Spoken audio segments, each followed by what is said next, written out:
Gak mau kalah dengan Indonesia, Malaysia rekrut bek La Liga. Wow, kata itu kita sematkan untuk tim Harimau Malaya yang mana secara mengejutkan berhasil mendapatkan bek La Liga, guys. Siapa namanya? Ya, Facundo Garces, pemain klub Liga 1 atau bisa kita bilang klub teratas di Liga Spanyol ya, bersama dengan Real Madrid, Barcelona dan Atletico Madrid, yaitu Deportivo Alaves. Nah, di sini menarik, guys.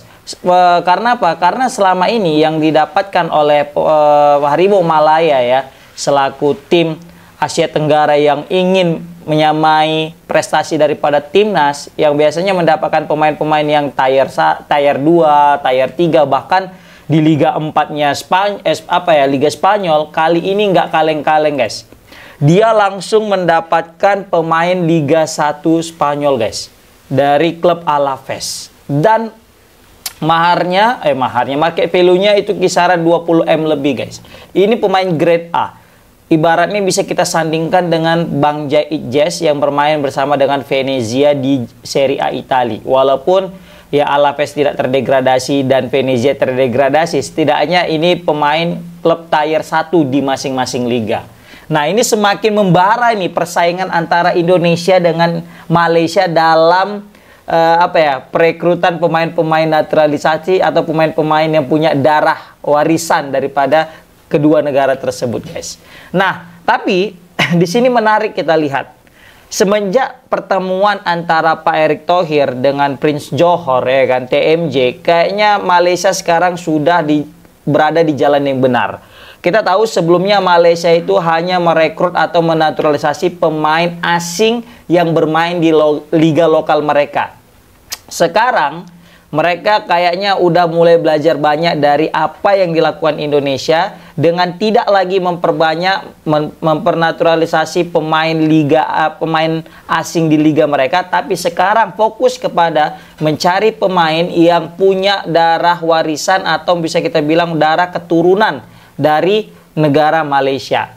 Memang di awal-awal sangat sulit, bahkan mereka itu sampai ya minta tolong ke FIFA gimana gitu ya, mencari database dan sebagainya. Nah, setelah dibuka database itu dan juga pasti pihak Malaysia juga punya tim scouting yang mencari kemana-kemana gitu ya kan. Dan akhirnya dimulai dari Hector Hevel ya, pemain Liga Portugal yang bermain di Liga 2-nya. Kemudian disusul dengan Gabriel Palmeiro yang sempat diledek sama orang Indonesia karena mendatangkan pemain di Liga 4 Liga Spanyol, kan, sempat dipandang sebelah mata. Ini ngapain gitu ya kan, mendatangkan Liga 4, ini pemain ece-ece lah kata orang. Tapi Malaysia tetap pada jalannya, tidak mendengarkan apa kata orang, tetap fokus untuk mencari pemain warisan dan akhirnya mendapatkan Facundo Garces. Asli, ini negara Asia nggak bisa lagi dipandang sebelah mata, guys.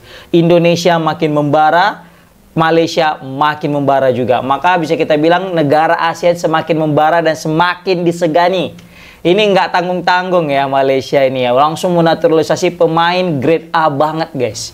Ya, ini patut juga untuk kita apresiasi negara Malaysia. Jadi tidak hanya kita, ya meskipun kita cyber, meskipun kita rival, tapi kalau misalnya ada hal yang bagus tetap kita patut apresiasi, seperti itu negara Malaysia. Oke.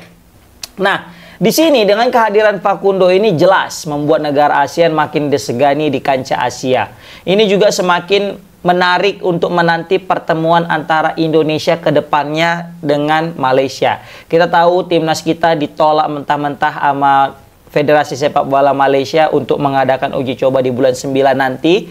Dan mereka kayaknya punya planning yang lebih menarik katanya. Tapi nggak tahu kita apa planning yang lebih menarik itu. Dan setelah mendapatkan back La Liga ini aku semakin sadar. Kayaknya mereka belum mau menerima tantangan kita karena merasa mungkin belum pantas. Dan mereka lagi merampungkan skuad mereka ini untuk jadi lebih perfect lagi, dan ketika dinilai sudah pantas, udah memang layak untuk bersanding dengan timnas Indonesia, maka mereka pun dengan PD-nya akan menyambut tantangan timnas Indonesia di partai selanjutnya. Aku yakin itu. Dan aku yakin juga di partai yang akan datang ketika Indonesia berjumpa dengan Malaysia bakal menjadi pertandingan yang sangat menarik untuk ditonton. Kenapa? Karena pertandingan diisi oleh pemain-pemain berkualitas. Ya, pemain-pemain berkualitas, bukan lagi pemain-pemain yang biasanya kita lihat di lapangan di Piala AFF. Tapi kali ini betul-betul berubah drastis 180 derajat, guys. Wah, ini menarik, guys. Ya, guys, sempat. Tapi kalau bisa ini jangan sampai ketemu di Piala AFF ya. Tapi kalau bisa di Piala Asia, kualifikasi Piala Dunia, nah itu lebih bergengsi lagi pastinya. Nah, tidak hanya sampai di situ, guys. Setelah mereka sudah mendatangkan Facundo ini yang dari Alaves, back Liga 1-nya Spanyol ya.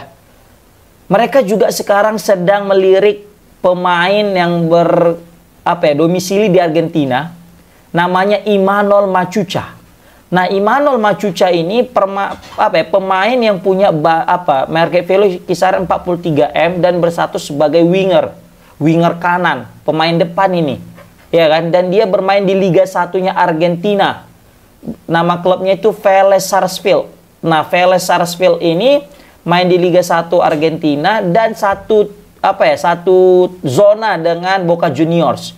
Kita tahu lah Boca Juniors ini salah satu klub besar di Argentina yang punya sejarah besar bersama dengan River Plate. Nah, Boca Juniors yang dipenuhi dengan pemain macam Martin Palermo, Riquelme, kan. Nah, jadi Vélez, ternyata setelah aku cek dari transfer market, Vélez klubnya si Imanol Machuca ini sekarang satu zona dengan River Plate, Independiente dengan San Lorenzo. Ini klub-klub yang udah pernah juara di Copa Libertadores dan main di klub di Piala Dunia antar klub kan. Nah, ini ngeri kan. Jadi Malaysia ini dapat aja dia pemain-pemain ngeri nih. Bisa jadi ancaman juga ini sebenarnya untuk Indonesia kan ke depannya jika mereka rutin mendatangkan pemain-pemain grade A sedangkan kita tidak mendatangkan pemain-pemain grade A. Takutnya kita udah puas tak di sini aja, terakhir Malaysia lebih banyak lagi mendatangkan pemain yang super gacor, kan? Nah, ternyata lagi guys, tidak sampai di situ. Malaysia kemarin lagi sempat diberitakan ya sudah mendapatkan kesepakatan ya dengan Rodrigo Holgado, pemain Liga 1 top 1 ya, berarti dia bukan pemain Liga 2, Liga 3, tapi pemain Liga 1 di Liga Kolombia, namanya itu tadi, Rodrigo Holgado berposisi sebagai pemain depan juga, yang berumur 29 tahun. Wah, ini bisa ngeri nih tim Malaysia guys. Jika udah gabung ini semua nanti, bukan hal tidak mungkin, Indonesia juga bakal kesulitan nih, kerepotan. Walaupun sebenarnya kalau misalnya sekarang masih diadu, aku masih yakin Indonesia masih bisa menang. Tapi nggak akan tahu kita apa yang akan datang. Mungkin bisa jadi nih, di waktu yang akan datang, Indonesia bisa jadi ya kesulitan menghadapi Malaysia yang sekarang ini. Kenapa? Karena pure rata-rata pemain yang mereka datangkan itu masih di bawah 30 tahun semua. Sedangkan Indonesia banyak pemainnya sudah menginjak usia 30 tahun. Jadi cepat sekali pemain kita nanti akan habis, sedangkan pemain mereka masih tetap eksis. Contoh ya, ini aku ngambil contoh kayak Hector Havel. Oke lah, masih 29. Nah, Gabriel Palmeiro ini 23 tahun guys. Dan Facundo yang dari klub Alaves Liga 1-nya Spanyol, itu umurnya masih 25 tahun. Berposisi sebagai back. Bayangkan, 25 tahun. Muda kali guys. Masih di usia prime untuk pesepak bola. Apalagi masih back ya kan. Baru juga di Rodrigo Holgado tadi itu 29 tahun. Baru calon yang bakal segera merapat itu Imanol Machuca tadi yang bermain di Liga 1 Argentina. Itu 25 tahun guys.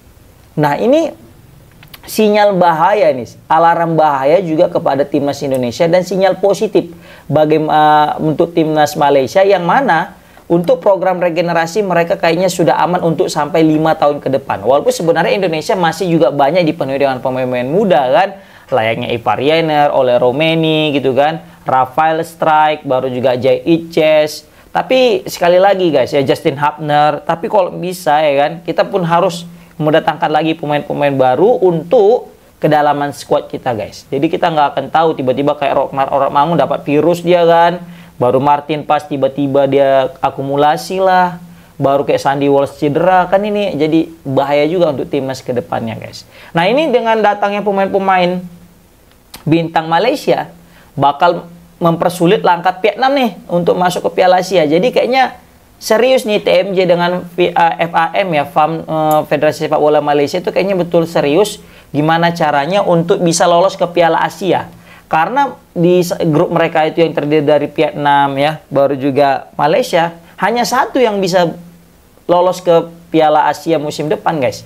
Dan itu diperbutkan antara Malaysia dengan Vietnam. Nah, Vietnam juga nggak mau kalah. Sebenarnya udah sempat mendatangkan pemain asal Prancis juga yang punya darah Vietnam ya, tapi tidak semasif yang dilakukan oleh Malaysia. Dan Malaysia aku paham kenapa mereka melakukan hal yang semasif ini, karena dari segi kualitas mereka kalau diadu dengan Vietnam, kalau tidak mengandalkan pemain naturalisasi yang punya darah warisan, mereka pasti akan kalah, guys. Mau kandang maupun tandang. Karena Vietnam, tau lah Vietnam kan. Mereka banyak pemain lokal pun tapi kompetitif. Mainnya pun juga gacor gitu, 1-2-1-2-nya. Nah, ini juga semakin mempertegas bahwasanya negara ASEAN nggak bisa lagi dipandang sebelah mata, guys. Oke, guys, gimana pendapat kalian nih tentang pendatangan bisa kita bilang ya, tentang langkah luar biasa Malaysia yang mendatangkan bek La Liga dan disusul dengan pemain berkualitas lainnya. Assalamualaikum warahmatullahi wabarakatuh.